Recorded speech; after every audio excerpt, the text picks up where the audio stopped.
Hey, what's up, everybody? Welcome back to My Twisted Life and TV. I am Poetry. Let me clean the lens.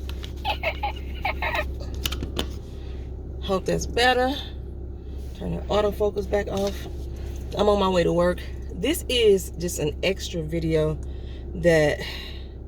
Do I want this bright color on my lips?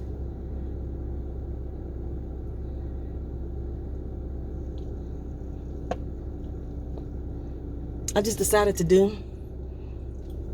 After getting up this morning, I was watching back my replay and then Sad Scales replay on Little Fires Everywhere. So I feel like I had to talk about it some more. The impact and the parallels of episode 6. My hair got a hump day in it that ain't supposed to be there, but I don't feel like taking it back down and trying again. So we finna just get this little extra video. Something to start our Sunday morning off. Happy holidays, and for those of you who celebrate Easter. I'm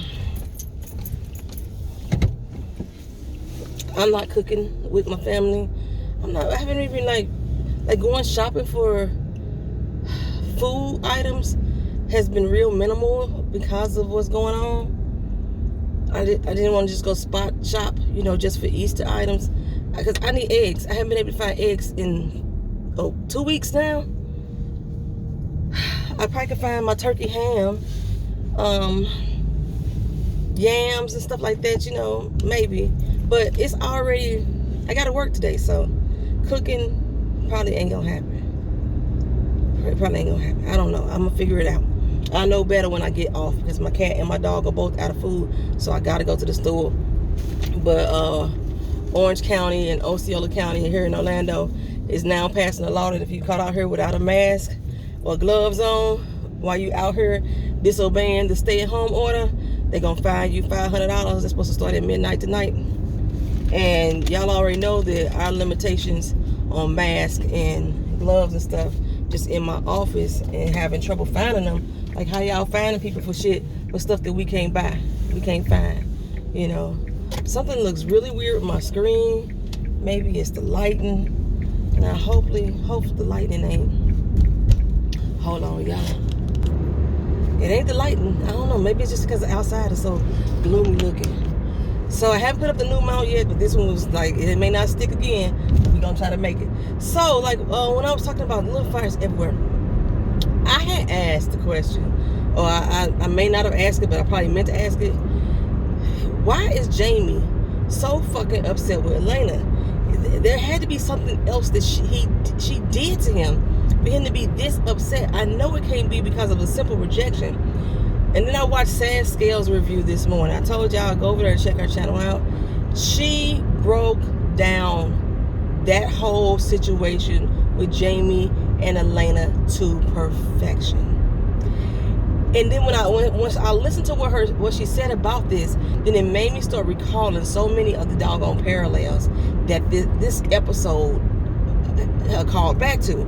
So basically, with Jamie and Elena,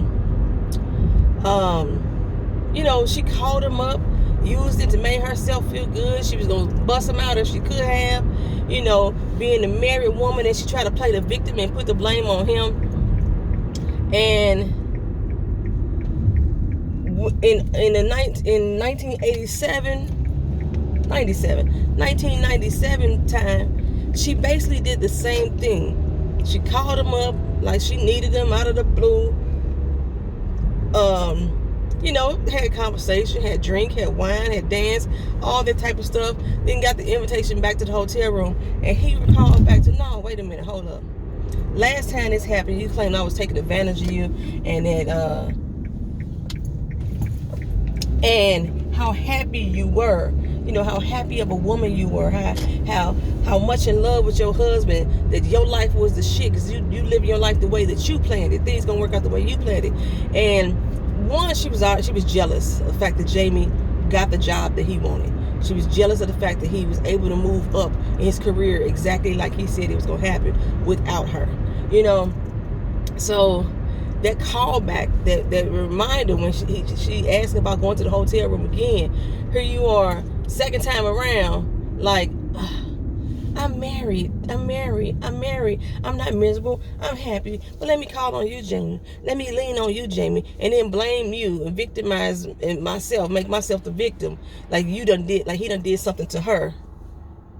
What is she doing? Okay, so yeah, when I listened to Sass, I really got that full understanding of what happened. I was like, now I understand why Jamie is so furious. Like, you just played me. Like, I was just part of your plan, and when your plan don't work out like you wanted to, then all of a sudden I wronged you. I did something to you. So yeah, like I said, that made me just like really think back on throughout the episode of situations that I didn't talk on. First, let me say, the surrogacy situation with Mia. I would have kept the baby. I told y'all that. This is why I couldn't be a surrogate. I would have kept the baby. And even though I said I hated that Warren made her feel guilty about being a surrogate, like being a blessing for another family was something that was just wrong, I agree with that. However, as Ms. Badu said down in the comment section, the surrogate in itself was completely wrong. This child was 18. And I want to say, oh man, somebody else mentioned it too. Somebody else mentioned it in the comment section. That I thought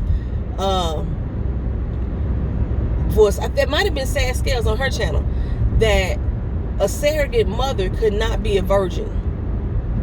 So we already seen that they weren't going through doctors in order to get this done. They used the turkey baster, like I explained, to actually impregnate her. So I doubt very seriously there was any type of legal documentation drawn up.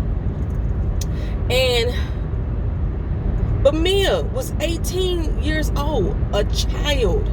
And the fact that Maddie, when she learned that she was a virgin, had never even used a tampon before. When she learned that fact, she didn't take into account that this is a child that I'm dealing with. The mental impact that she could have on that damn child by doing this. All she wanted was what she can get out of Mia. Let's go ahead and inject this damn baster in there. It's like I said in my last recap, you could tell Mia felt so fucking violated. And even though her mouth was saying she was comfortable, she was a child. She should have had somebody there with her, advising her, you know, in this situation. Like, shit, you go to Planned Parenthood and them motherfuckers give you a whole counseling session on whether or not you ready to be on birth control, or whether you ready or not to possibly get an abortion. And Mia is about to go through this life-changing situation with no guidance at all. And Pauline, being her mentor, you would have thought that she would have used better judgment. But Pauline, I hate to say it, Pauline used that child as well. She was a fucking child. I just have to keep saying that. I'd already said it in my video about Pauline itself. Pauline was wrong as two left fucking shoes. She was wrong as shit. Giving her drugs, giving her alcohol, moving her in with her. You are her teacher, her educator, her mentor. She is supposed to be looking to you for leadership and for guidance, not for you to bed her and take away her fucking virginity. Her virginity got taken away twice. You know, first with the fucking turkey baster, because the turkey baster had to break the hymen, you know. So, all women don't have hymens. Twice she's been violated, you know.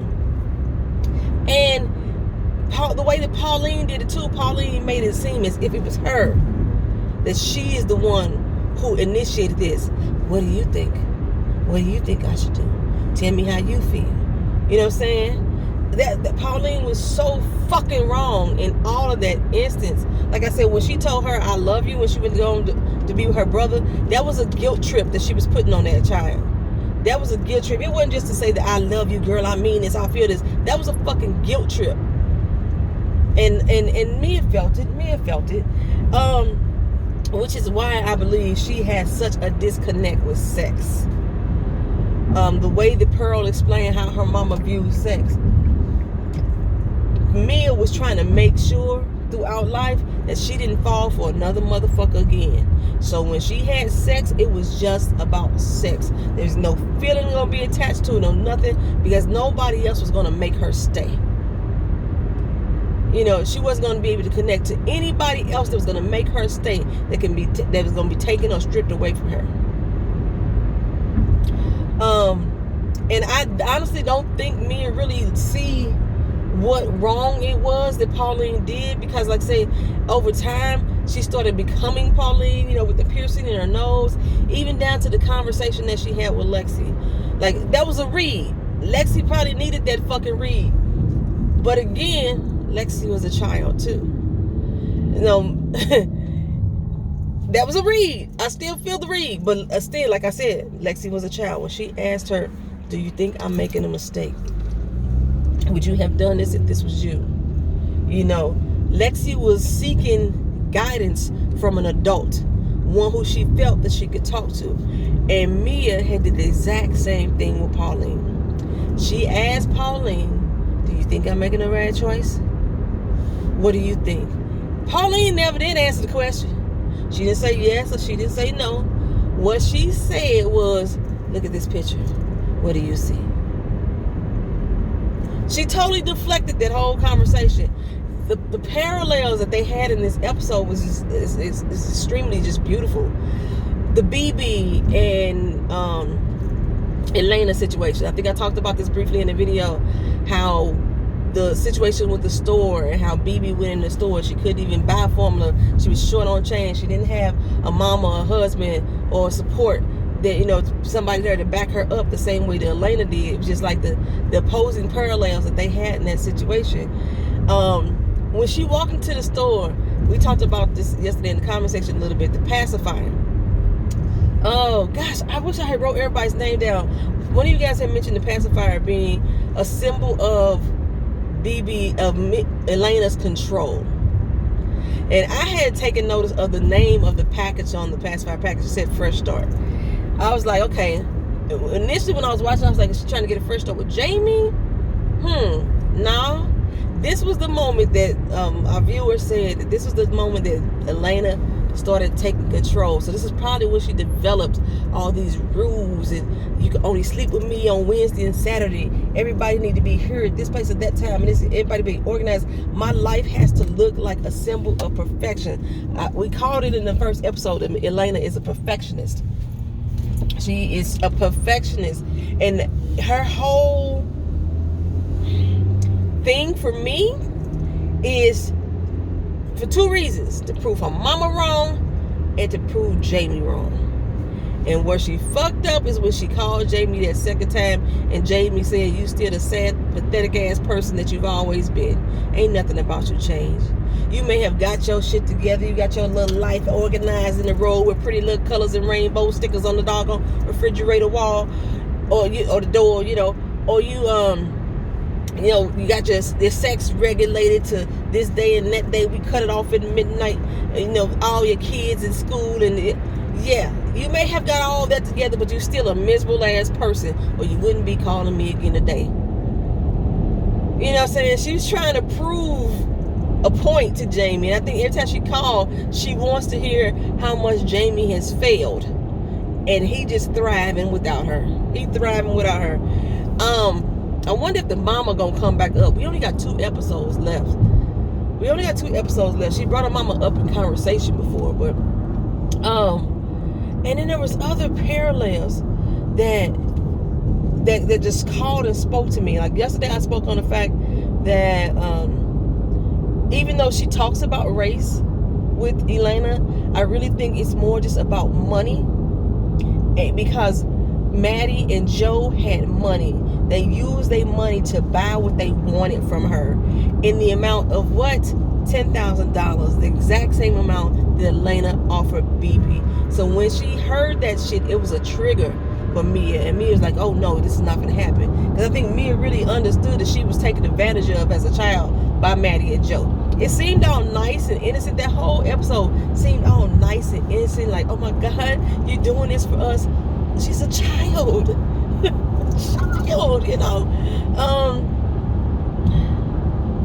That didn't have a care really about how she really felt. You can read it on her face.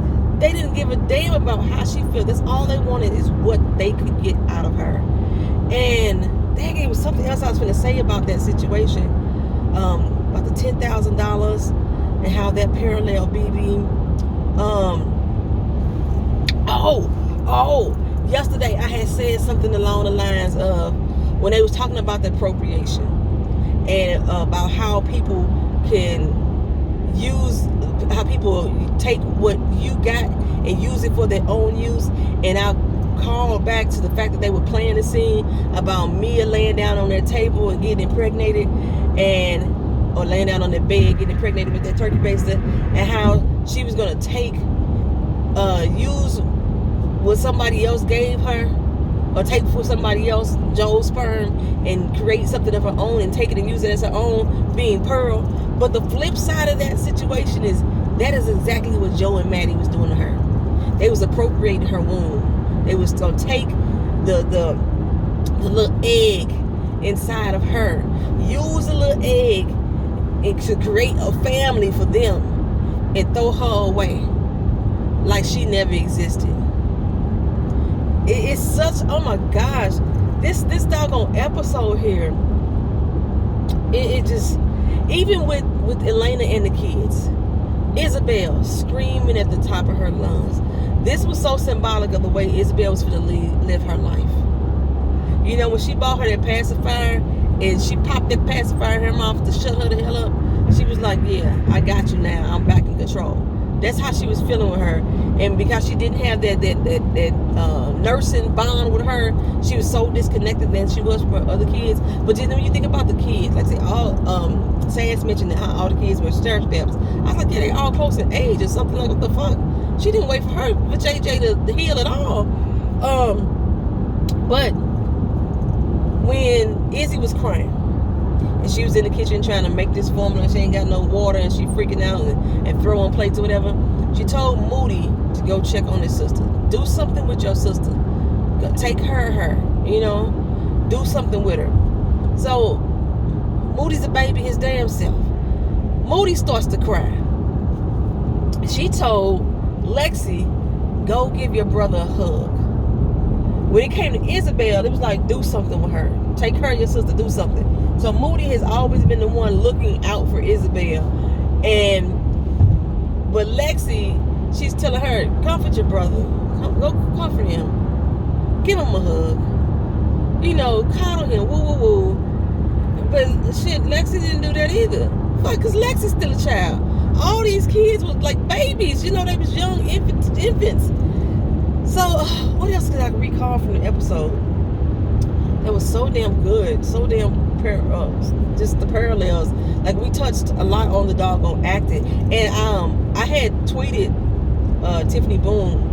I had made a tweet, and I tagged Tiffany Boone and Anna Sophia Robe on their Twitter channels, and Tiffany like retweeted and everything and liked the comment, and then we found out that they did study the hell out of Kerry Washington and Reese Witherspoon. They like sat and watched videos of them so they can learn how to mimic their behaviors. They even followed them around for days just to know, like they walked behind them to try to imitate the way that they walk. You know, they sat and stared at each other in each other's faces, trying to get their facial expressions. That is determination to get the job done.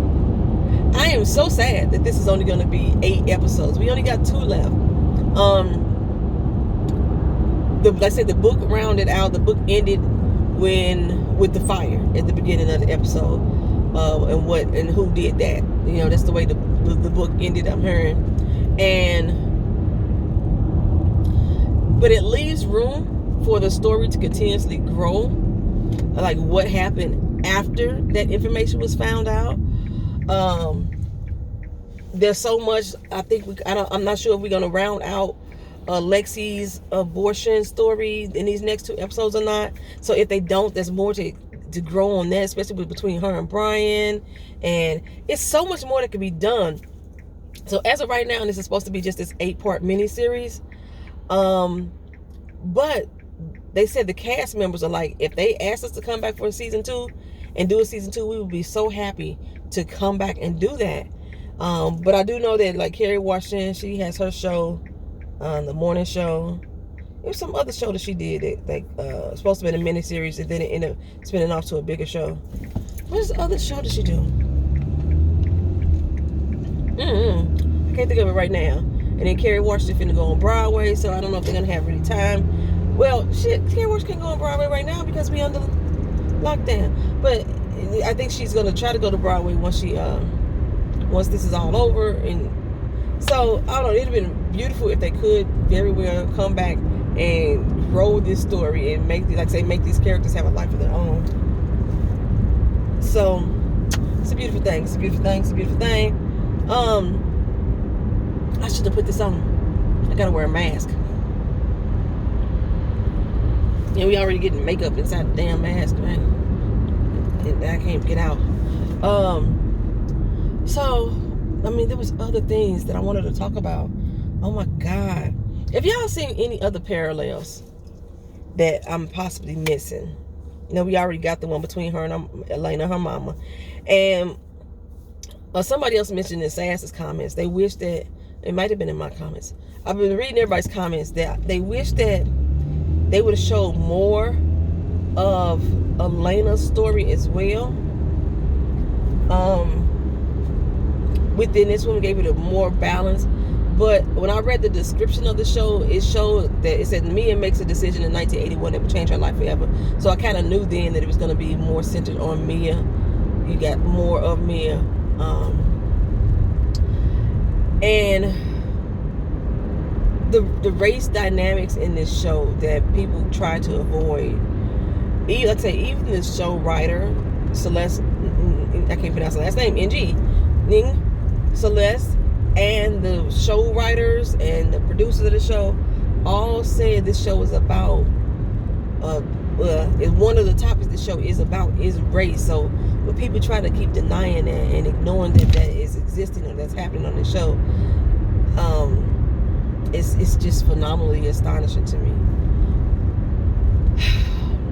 Episode 7, I'm gonna take my time with it, y'all. It's not gonna come out Thursday, it's not gonna come out Friday, it's probably gonna come out Saturday. I'm gonna take my time with it. I already do 50 minutes. My damn recaps and reviews long as the damn show. But it's like so much stuff that I be missing. But like, oh yeah, I meant to talk about that. Oh yeah, I meant to hit on that. Oh yeah, I meant to do that. I can't keep doing. I know I can't be doing follow-up videos every day the next day. What else? Money Heist. Damn, I didn't realize I was gonna talk about it this long for Little Fires Everywhere. Money Heist, y'all. Money Heist Part 4 came on. I have not watched episode 2 yet. Money Heist has another show that's become a global phenomenon. So much to the fact that they have a separate episode on Netflix that's all about how much of a phenomenon this show is. People walking around with Salvador Dali mask and red jumpsuits on, just like the world has gone crazy. That the cast members they were not ready for this, because the show had originally came out in Spain on TV back in 2017, and it hadn't did as well. It was a good show, but it hadn't done as well as they thought. So Netflix decided to buy the show, drop all 3 seasons last year for us after it had already been done in Spain. Like I said, 2017, 18, and I want to say 19 is when it came out. What year is this? It's 2020. Yeah, so that's when Netflix bought it and dropped it all down there. And when it dropped, it went crazy. This is a show that you just rooting for the bad guys to win. Because like in the beginning, I don't know, career criminals, people that steal money from banks that are insured, I guess technically they're supposed to be bad guys, but you rooting for them to win. You rooting for them to win. When the animosity between the crew happened, you pick sides, you choose sides. Like when I talk about them, they become us, they become me. You know, that's my crew. And from the way that I'm hearing these 8 episodes is dropped on Netflix, people that have binge watched all 8 of them, it's getting bigger and bigger and bigger for them. And so they're gonna come back again. They're gonna come back again and try to like boom, like the way that they do these shows, the one thing I love about Money Heist is at the end of each episode, it leaves room for it to say this is the end if we can't come back. So they leave you with a cliffhanger, so to speak, but enough to say, damn, that still ended good if it ended. So, but I think that they already are trying to get the approval to come back for more.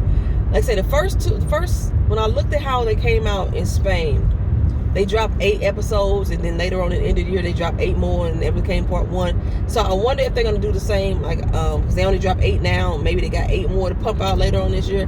I hope so. I really hope so. Like, my channel is about to become dry.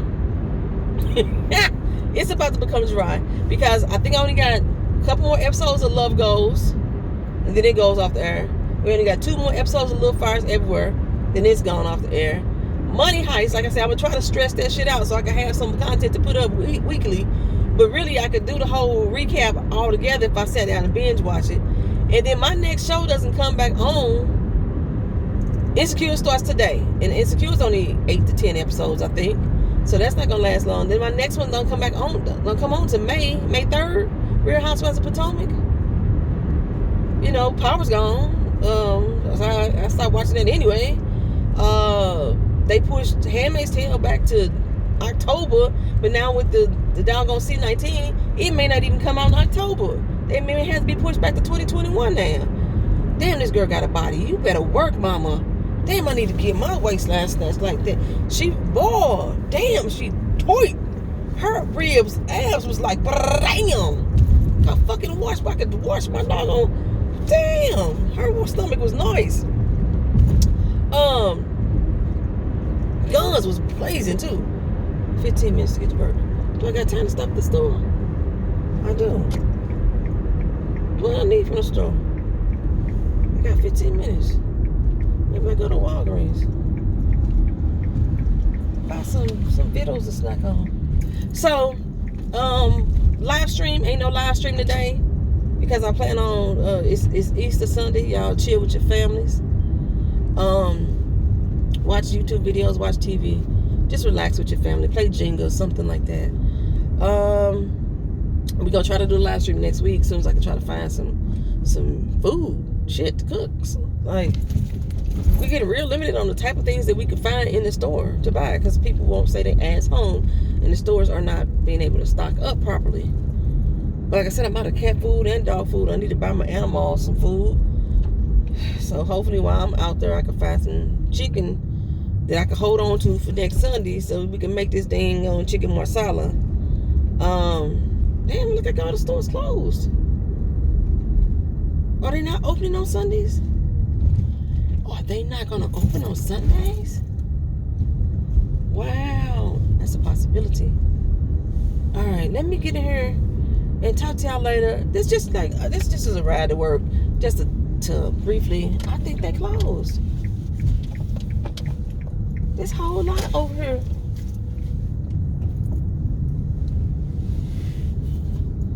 It's empty. Damn, my brand name mama at work though. My name mama over there. Alright, y'all. I'll talk to y'all later. This is just like another little ride to work video. Just to try to hint on some shit.